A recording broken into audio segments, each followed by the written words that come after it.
Hey, this is Mark Moore, aka Tuxedo Mark, at various places on the internet. It's 12 p.m. according to the computer clock on Wednesday, December 18, 2013. Okay, I saw Frozen yesterday. Okay. First of all, a bit of background. I had previously seen Tangled, and before then I saw The Princess and the Frog, and that's basically when I had started going to theater to see Disney princess films. I didn't see Brave, which I guess she's being counted as a Disney princess now, it seems.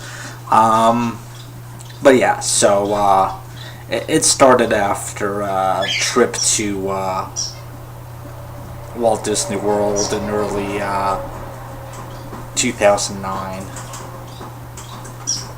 Hang on, I think Nishu wants in. Oh, hi Nishu. Hi Nishu. Okay. Alright, so, what did I think of it? Let me break it down by category. The animation I thought was very good. It's like, it's CGI, but it's kind of like Tangled's animation, but maybe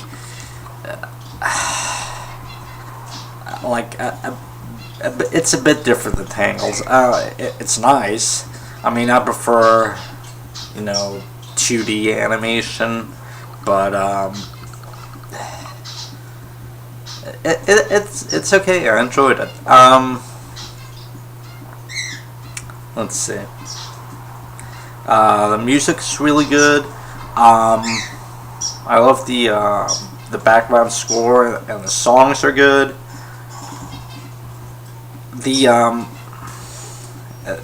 There's some parts that felt kind of jarring. There was some kind of what seemed like African tribal music at the beginning of the film, and also at the end when Elsa warms up the kingdom. That seemed out of place. Yeah, African type of music. Yeah, it was weird. But overall, yeah, I enjoyed the songs.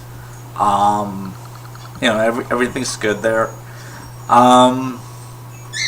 So what's the story about? It's loosely based on The Snow Queen by Hans Christian Andersen.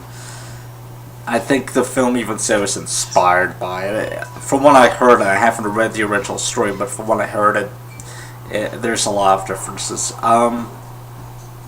Okay, so we got these two princesses raised together, Elsa and Anna, and Elsa has the power to freeze things, and she accidentally hurts her sister. Oh yeah, spoilers, by the way. And so the parents decide to have some trolls. Yeah, they find some trolls in the forest to erase Anna's memory of Elsa having powers and just substitute some false memories in there. And they shut down the palace, they reduce the staff, and they keep Anna and Elsa separate. Elsa basically stays in her room the whole time because she can't control her powers.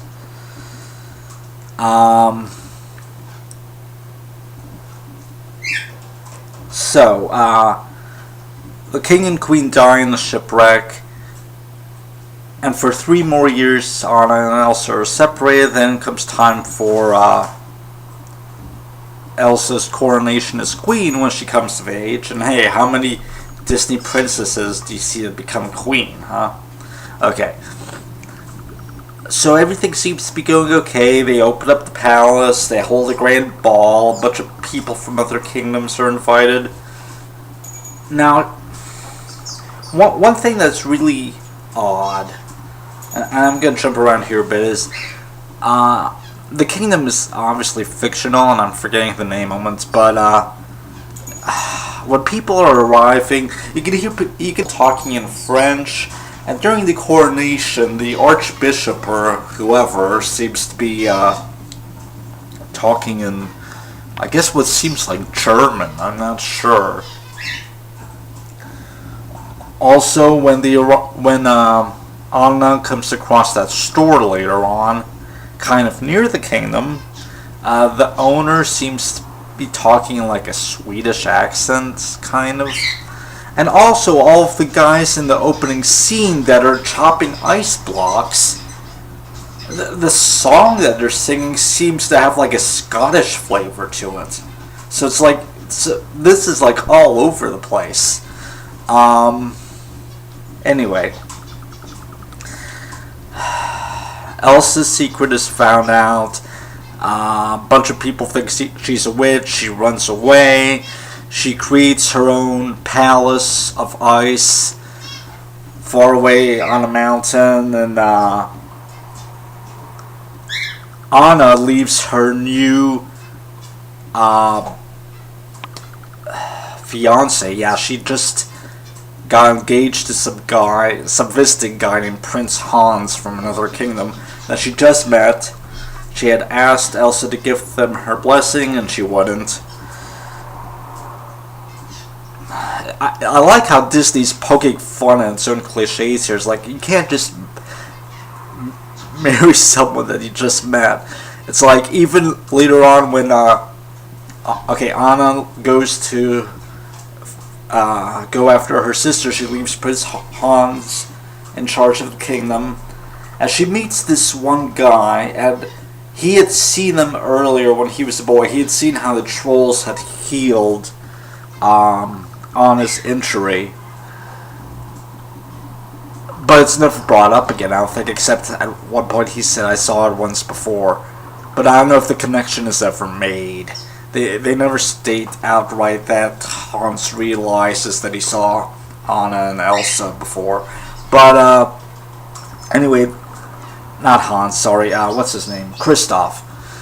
This guy named Kristoff that sells ice. And he's got a pet reindeer named Sven. And the reindeer doesn't talk, but Hans gives Sven a voice, so he's like talking to himself and having a conversation with the reindeer just by changing his voice. It's kind of funny. But then they drop that soon after, so anyway, spoiler, Hans, Elsa puts this, she freezes Anna's heart. Anna's dying of the cold. Only an act of true love can save her, so they think a kiss from Prince Hans will save her. Anna's taken back to the palace, and Hans turns out to be evil. Since he's like the 13th in line for the throne back in his own kingdom, he had come to their kingdom to plan to like have the princesses killed off in an accident or whatever before all of this happened. Now he wants to let Anna die and blame Elsa for it, and Elsa has been captured by Hans and locked up in a dungeon or in a tower or whatever. Anyway, so finally, Hans is defeated. Anna is frozen. She succumbs to the injury, but then Elsa hugs her and cries, and that turns out to be the act of true love that saves Anna. And then Elsa uses the power of love to warm up the kingdom. Really nice movie. Disney does go back to a bit of its cliches a bit, but overall it's nice to see them poking fun at their own history, kind of. And Anna's really funny, and Elsa is kind of is kind of an antagonist without meaning to be. She didn't even know that she had caused an eternal winter in the kingdom until Anna told her.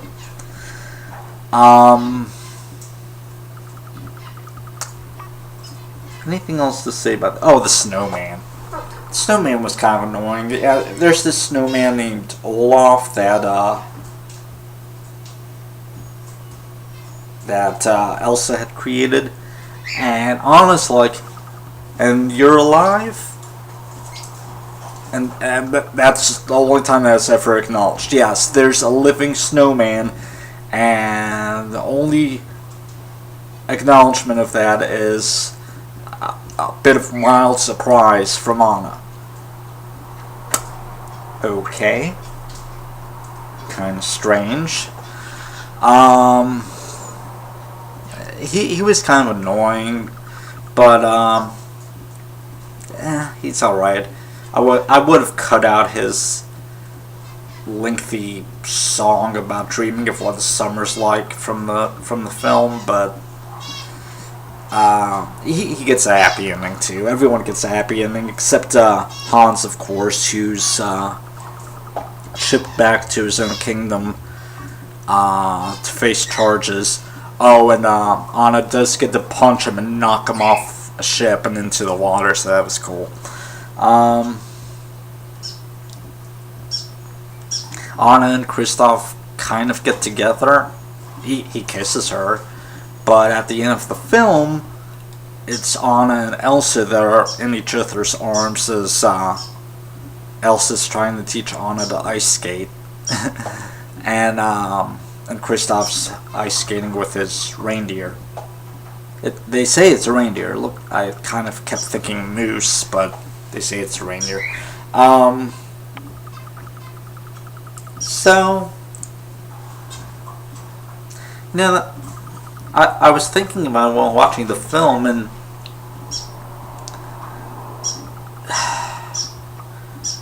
it's like if Anna and Elsa weren't sisters, I think they'd be a couple. I think this is like Disney's first step in trying to make a gay Disney princess. Yeah, it's kind of hard to ignore. I would love to see it.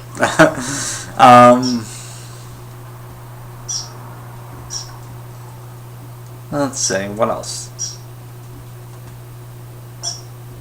Overall, I think everything's really good. There's this one kind of guardian monster or whatever that Elsa had created for her palace. Stay tuned after the closing credits. There's a short scene involving him. He finds the tiara that Elsa had thrown away earlier after she'd run away from her kingdom. He finds it and puts it on, and he no longer looks quite as intimidating. It's kind of strange, but I guess he becomes like the ruler of the Ice Palace or whatever. I don't know.